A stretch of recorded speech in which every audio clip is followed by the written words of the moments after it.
watching memes about Mickey Mouse being turned into a real mouse. That's what life's about.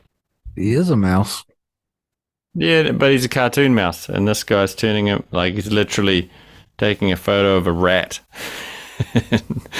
and putting it into the shape of Mickey Mouse. This is quality entertainment right here. Stand By Me is a 1986 American independent coming-of-age drama film directed by Rob Reiner, based on Stephen King's 1982 novella, The Body.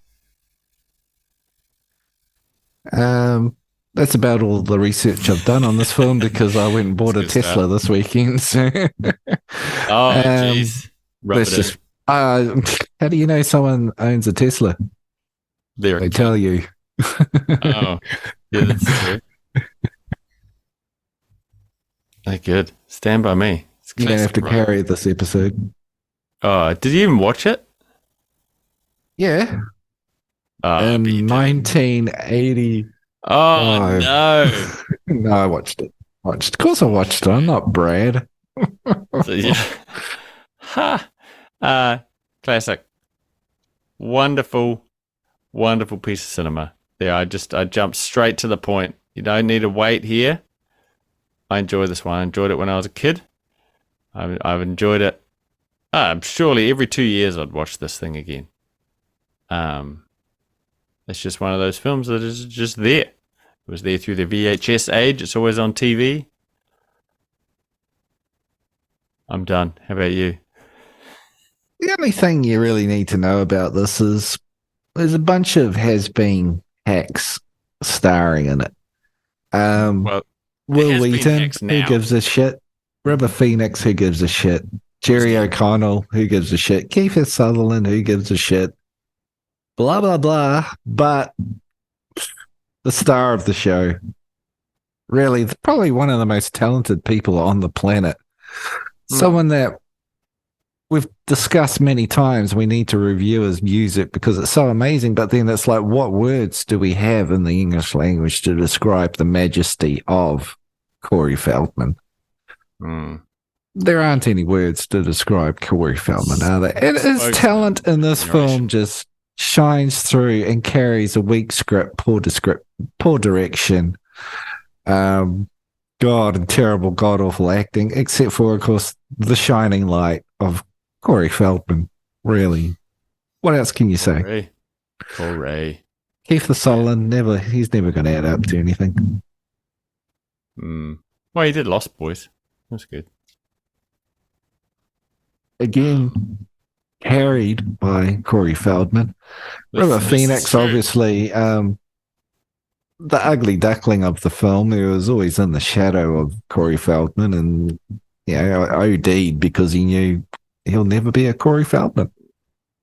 You're never going to reach that peak, are you? You're never going to make it to Corey Feldman status. I don't know. And can you just imagine being in the presence of Corey Feldman? It would just be staggering. It'd be like looking into the God's vagina. I reckon he'd be very short. Do you think he'd be very short? Seems like he'd be a short guy. The Corey. I imagine he's only 3'2" tall, but he stands above us all. Obviously. Yes. Really just millennium. Millennium. Millennium. Go for it. Go for it. If anybody hasn't seen his performance on the Today Show, you have not seen the finest piece of musical performance.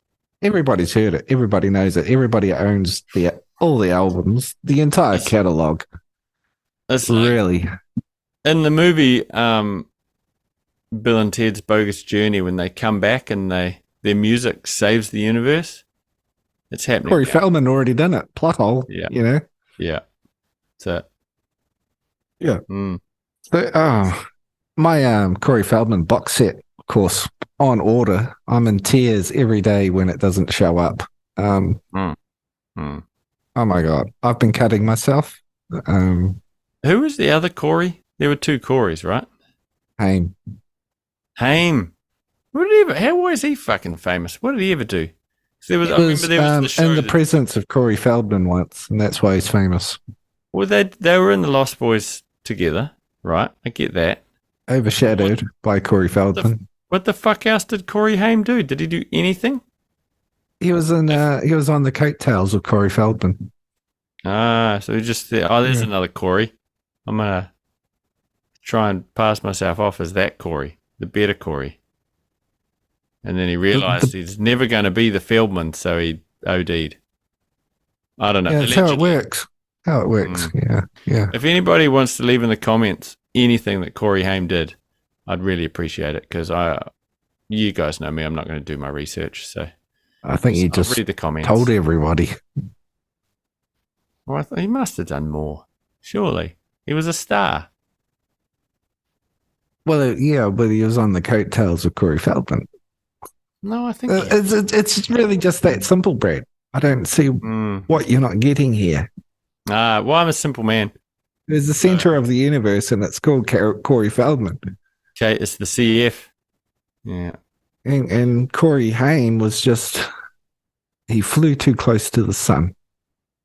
Yeah. Really, being in the presence. I loved this movie as a 12-year-old, because all the kids are like 12. And I remember we had it on it was taped off the TV on a VHS, but it was missing like the first, maybe, I don't know, 4 or 5 minutes. The bit where where the wonderful actor Richard Dreyfuss is sitting in the car, and he's looking at the paper. So I didn't see that part until years later. Then I fully understood the bookends of the film. Because prior to that, it was like I'm with the kids in like the treehouse. You didn't realize he was the kid growing up. Yeah, well, I can't. Yeah, at the end of the film, you kind of go, "Oh, right, he's Gordy because he's a writer, right?" But then, watching it later, I was like, "Oh, well, that makes perfect sense. That's great filmmaking, that is." But back. So you love this film dearly, even though you sort of misunderstood the whole point of the movie. I did. But when you're a kid, I didn't care about the whole, or even like coming of age wasn't really a phrase when you're a kid. You're just watching it going, oh, it's fucking awesome. I relate to this. And not the old man feeling good about his kids or whatever at the end. It was all like, that kid's got a fucking leech on his balls. Oh my God, there's a dog. And they said, Chopper, sick balls.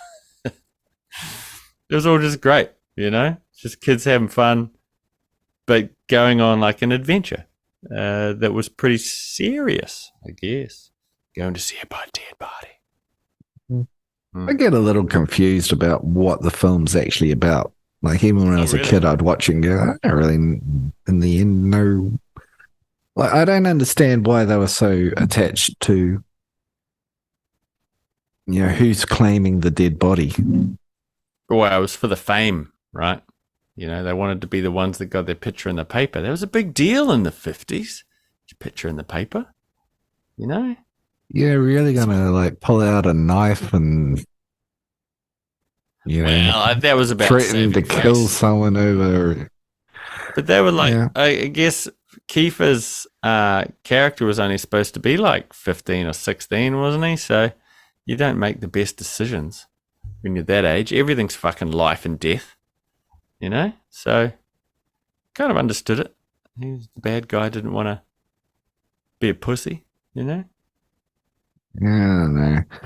I think this film's really about other relationships in a way, because all of them had bad father relationships, as far as I can kind of pick it. And Gordy grows up to be, a wealthy guy who's looking after his kids and taking them swimming and being a good guy. Good dad. Yeah. Whereas River Phoenix never had that, and he became good anyway, but then got stabbed. And he was a guy who, it was also about rumor, wasn't it? Because he was a guy who stole the milk money, and he said, "Yeah, I did steal the milk money," but the teacher pocketed the milk money and blamed him for it anyway but he had confessed. Yeah. And then it was about when they're in the junkyard, they heard the rumor about the dog being the most vicious thing in the world, and it turned out it wasn't really the most vicious dog they'd ever seen. You know, it was just kind of. I think it was a lot about, you know, you talk about coming of age, but and that goes into that when you're a kid. Yeah, up to a certain point, when you're a kid, your parents are, is infallible the right word? They can do no wrong, you know, like everything's great. But then you reach a certain point where, oh, you know, they fucking forget something, or they leave you at soccer practice, or I don't know, and the glass is kind of broken. So then you're like, oh fuck, they're just people too. So I think there was a bit of that in this film, like as you say, those the glass shattering. River Phoenix he was embarrassed that he was getting judged by his family's reputation. Mm.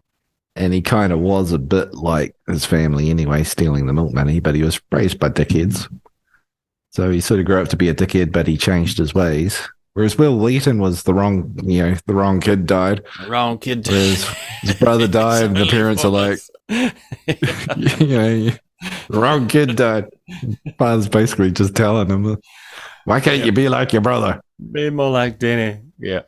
Hey, that's fucking perfect. Yep. What was Jerry O'Connell's story? I don't know if he really had much. No, I think he was just like the fat comic relief, really, to be honest. Corey Feldman was another sort of, didn't really seem like he came from a good family either. His dad burned his ear off on the stove and stuff. Oh, that's right. The father was in the mental asylum, and he was up and took us. Yeah, it's kind of like the sins of the father going down onto the sons, really, isn't it? Like the parents. Whoa, it's deep, Rob Reiner. Yeah, the parents were, the wrong son died, and Gordy had to grow up with that, but he didn't want to treat his son like that, his children like that when he got older. And River Phoenix was trying to get out of the shadow of his family's bad reputation, and so was. What a tear-jerking performance by Corey Feldman. Really. Really.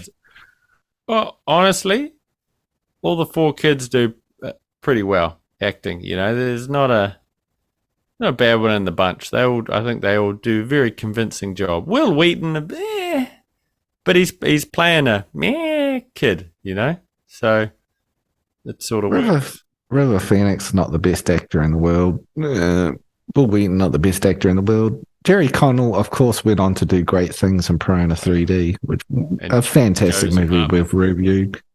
Yeah, unbelievable work. If you want to see his cock, or at least a chewed up artificial version of Jerry O'Connell's cock in 3D. In 3D, as an adult, mind you, let's be very, very clear about this. It was filmed many years after Stand By Me. I ate my penis. Yeah. I ate my penis, Julie. Brilliant. Wonderful performance. Still no Corey Feldman, but he did, no, but he wasn't a titty movie. So many, the actor's good, but so many memorable beats or scenes as well. Like the train on the bridge is classic cinema, right? You cannot even people that haven't seen this film know the train dodge where they're fucking walking across the bridge and the train comes and they have to run to beat it. Classic.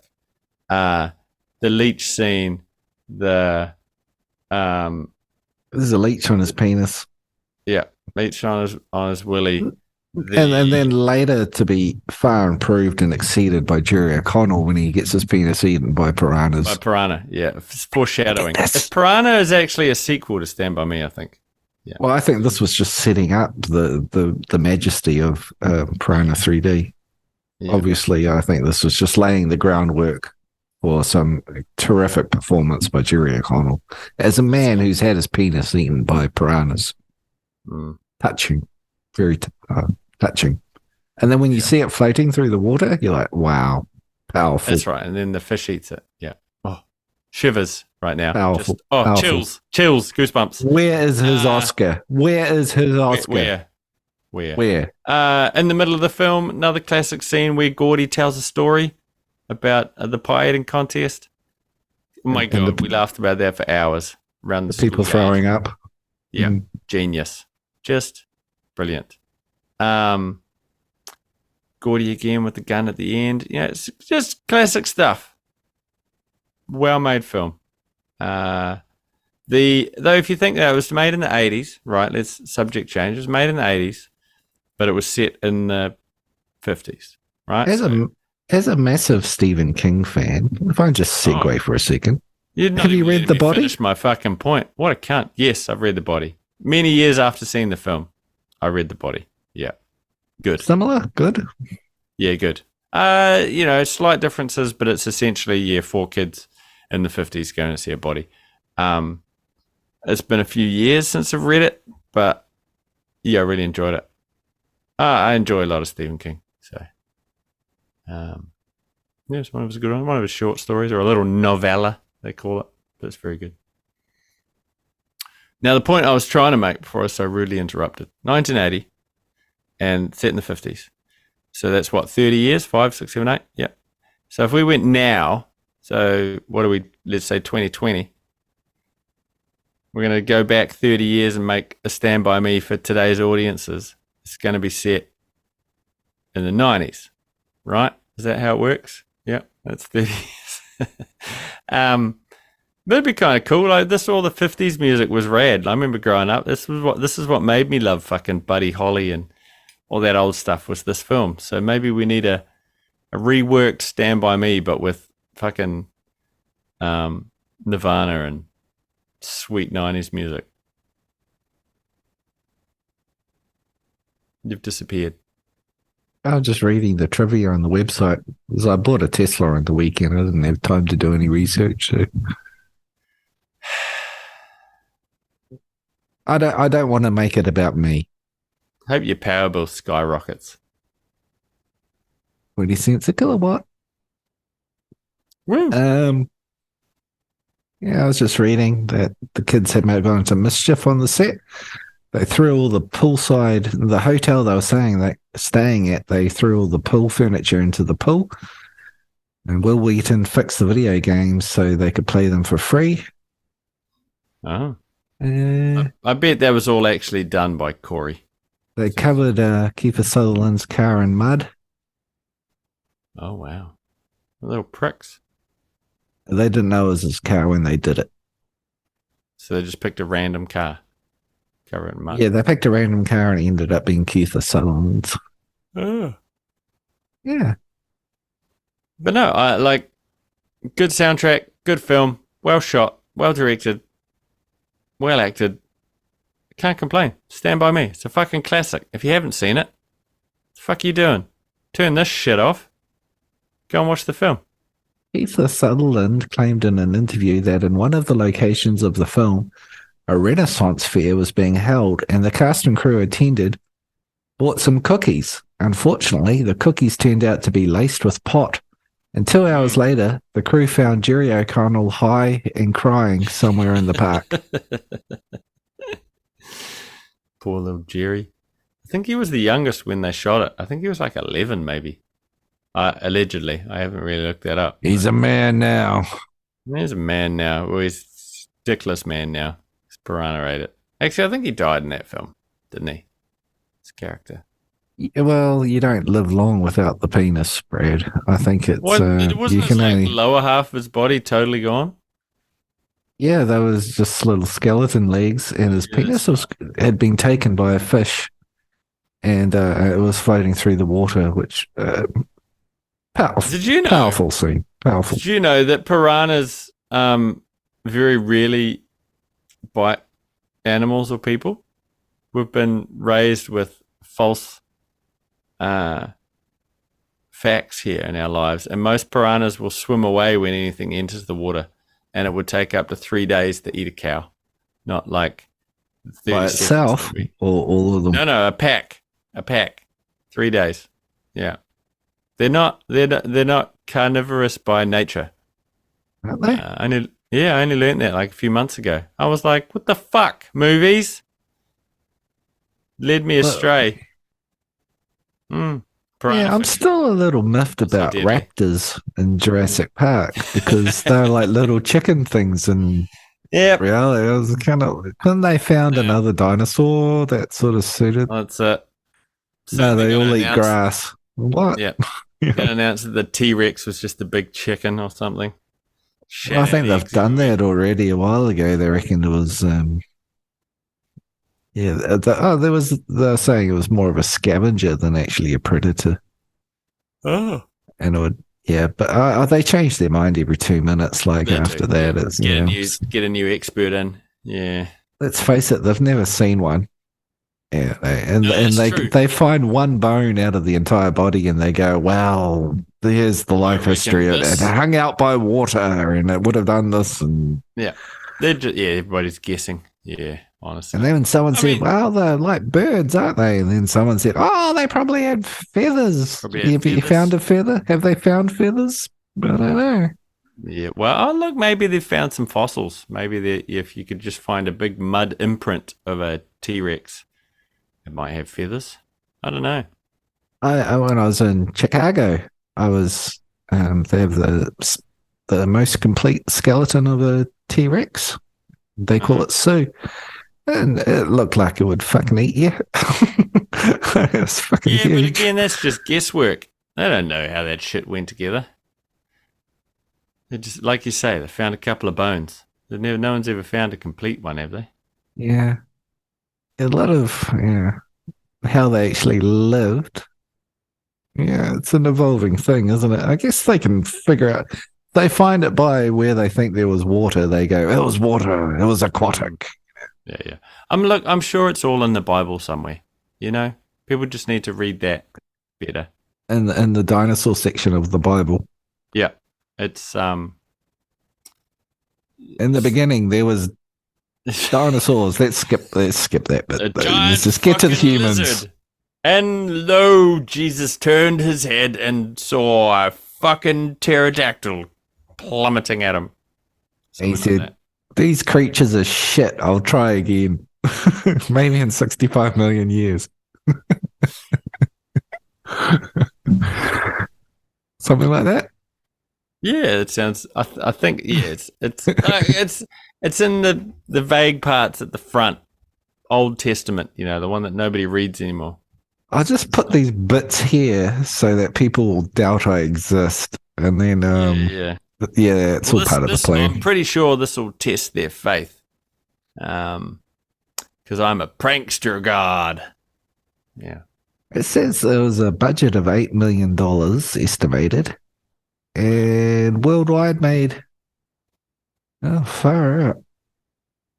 A lot. Well, it says in the US and Canada it made 52 million, and then it says gross worldwide 52 million. So that seems a bit wrong. Well, even if all they got was 52 mil, that's a pretty good turnaround. $8 million investment. The kids, it would have paid them fucking juvenile wages. That's how you do it. That's how you make meals. It wouldn't be a very expensive film to make, really. They would it like they kind of walk around a bit. No, I found there's child actors. Lots of cool scenes. Like after they leave the junkyard, you know how they run away from the dog. Ha ha ha! Funny scene. Chopper sick balls. And then they have that little fight with the junkyard guy about the loony up in Tukas or whatever. Oh, I'm gonna ring your dads. Yep. And then they leave, and it's the four of them walking along the path, consoling each other and talking. It's a single, really long shot. Like it's almost, it's probably only 3 minutes, but it feels like 5 minutes of the film. That it's a single, the camera walks in front of them, and it never cuts. The whole scene is played out with those kids together, and it's quite an emotional scene. And I thought, fuck, it's not perfect. But for all four of those kids to be on point enough with their acting in such a long shot. Especially with Jerry on drugs. Especially with Jerry tripping balls. Tripping balls through the entire production, I understand. And especially he would have had his full penis back then as well. At 12. We're definitely going to get cancelled if you keep going down this this fucking line. I'm just reasoning it out. Right. If look, we haven't even said. How did you feel about this film? When was the first time you saw it, or probably the only time you've seen it? I really enjoyed it when I was a kid when I watched it, Hmm. but I was always confused about why they so worried about this body for. Yeah, right. Yeah. And as an adult, I thought, why are they so worried about this body for? And I don't know. I thought it's a good solid film. It's a little boring. Uh-huh. Kind of ponders Yeah. a bit, doesn't it? Yeah. Well, I feel like this wouldn't have enough action for you. You're a bit of an actiony. Give me some fucking Tom Cruise and some quips. That feels more you. I like a good drama, but yeah, just I don't know. It kind of confuses me on a few things. You know, mostly about what this body's all about. It doesn't really kind of ring true for me. It's just kids wanting to see a dead kid. Who doesn't want to see a dead? Wait, wait. Oh, what we had things where there was a dead body and everybody talked about it and stuff, but it wasn't like we need to get our name in the paper. Yeah, but it's not the 50s either. You know, like growing up in the 80s. I mean, if I'd heard there was a body in the river, I would have gone, "Oh my god, I'm not going to see that." Yeah, Give me my Sega Master System back. Your brother, your better looking, more intelligent brother, he found a body with a couple of friends. Washed Yeah, he up was on the much older beach. though. I think that was like post high school, isn't it? Yeah, found some. Was it a fisherman or something? I don't remember. Yeah, A body that got lost at sea that washed up on the shore a few weeks later, wasn't it? And it was just basically a big eaten by fish mess. I don't know. Never talked to him about it. We've all seen dead bodies, Dan. It's It's not the nice. no. It can be quite a strange thing, can't it? Yeah. I don't know what's worse though. Someone mashed up on the road, or the weird. What do they call it when they pump you full of stuff? Normal funeral. Formaldehyde. The embalmers. Yeah, embalming, that's the word. That always looks fucking weird to me. I don't know why people do it. And then they put makeup on and dress them up. It's all a bit of a, you know. Makeup like they never would have worn it, you know? Anyway. Yeah, it's a bit of a, well, they do get told, like, oh, this is their favorite, you know, makeup, and this is what this is the dress they liked, and blah, blah, they get dressed up. I don't know. It's a bit weird trying to make them look alive and then put them in the dirt again. Yeah, and then the stuff you've pumped them up with will last longer than they will. Yeah, and then it's kind of like, if I get embalmed, I want it to be like, you know, a state of shock on my face, and I'm trying to claw my way out of the coffin. So when they open it up for the open coffin, I'm like, rah! That's what I'd go for. Not serene hands on my chest, like, make it entertaining. And make sure, as we established in an earlier episode, that you bury me with my cock. It's going with me. There's no guarantees. No. We might have to put it in an urn. Yeah, maybe put it down in paper.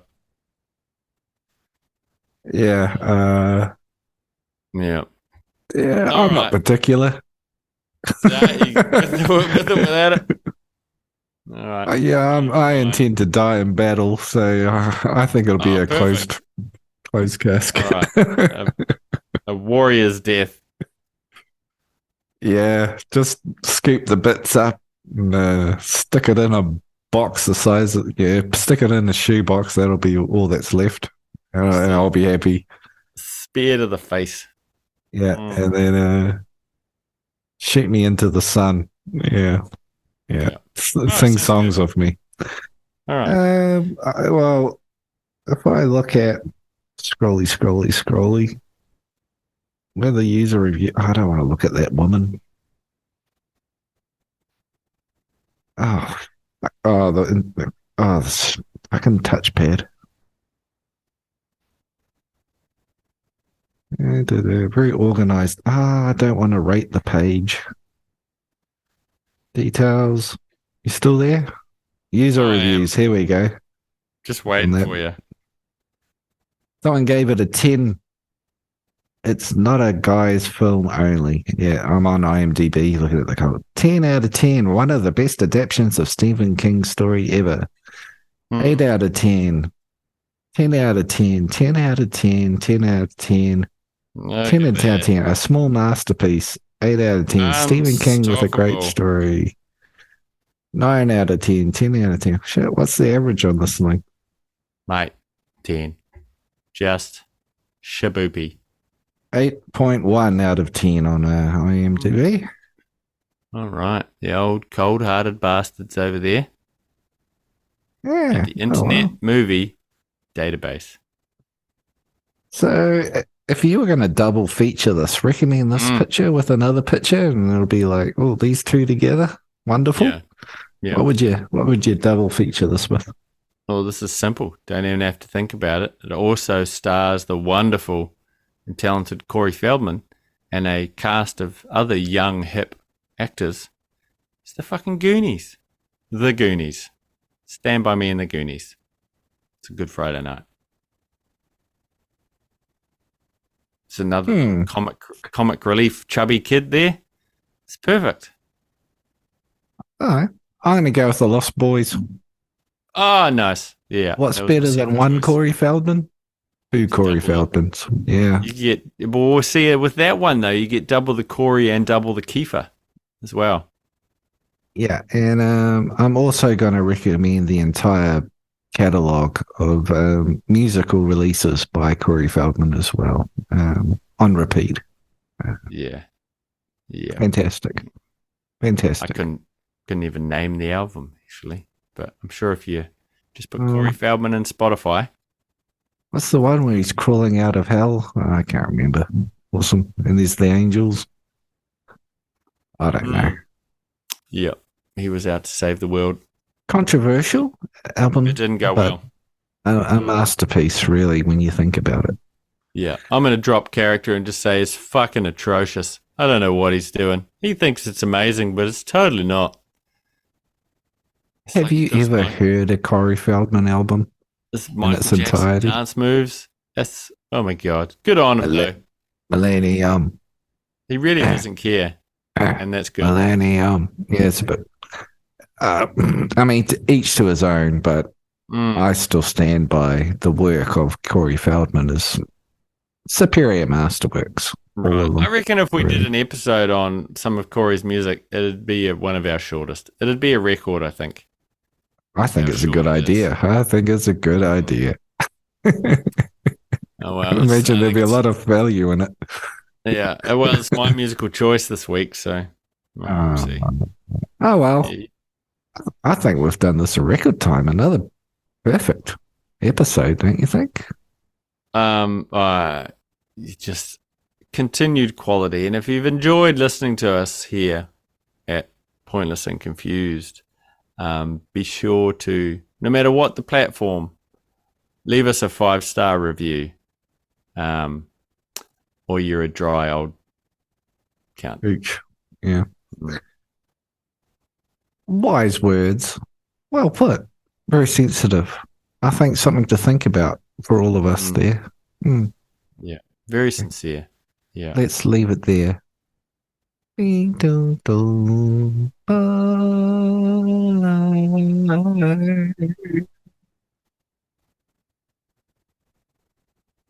come for the podcast, but stay for the singing.